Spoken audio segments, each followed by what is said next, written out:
Dans l'épisode du jeudi 2 octobre de Plus belle la vie, qui s'apprête à voir débarquer et partir des comédiens à la résidence, Nisma s'inquiète de ne pas avoir de nouvelles d'Apolline depuis plusieurs jours. Aya s'étonne car elle non plus ne sait pas où est Ophélie. Une jeune femme s'incruste dans leur conversation mais se fait gentiment envoyer balader par Aya. Il s'agit de Noémie, une nouvelle venue à la résidence qui suit des études de psychocriminologie. Plus tard, elle dresse le portrait de Steve et Vadim et les remet à leur place. Plus belle la vie en avance, le petit doigt de pied envoyé au Kepler n'est pas celui d'Ophélie. Ça te dirait d'arrêter de me prendre pour une conne, s'agace Ariane en écoutant les justifications d'Eric pour expliquer pourquoi il est en contact avec Vanessa Kepler.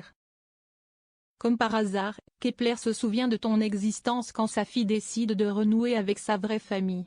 Ils sont interrompus par Beau est venu annoncer qu'un colis anonyme a été envoyé au Kepler.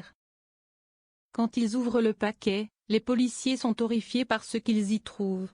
Après analyse, Ariane et Beau confirment au Kepler qu'il s'agit bien d'un quintus, le petit doigt de pied. En revanche, il ne s'agit pas de celui d'Ophélie.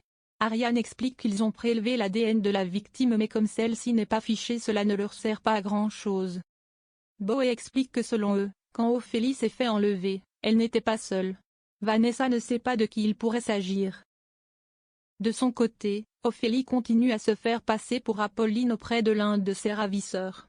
Quand ce dernier ramène Apolline dans sa cellule, celle-ci ne sait pas encore qu'il lui manque un orteil mais sent une douleur terrible au pied. Lorsqu'elle découvre le grossier pansement plein de sang, elle craint le pire. Ils m'ont défiguré, pleure-t-elle en voyant qu'il lui manque un orteil.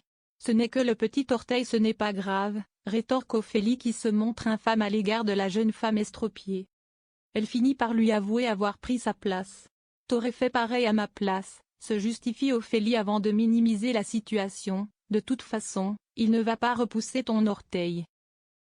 Quand elle s'inquiète de son état de santé craignant que celui-ci empire, Ophélie continue à être odieuse et refuse d'avouer son mensonge à ses geôliers. Je m'appelle Capucine Vavin, pas Ophélie Kepler. T'as toujours voulu faire partie de la famille, non? Voilà, ça y est. Alors assume.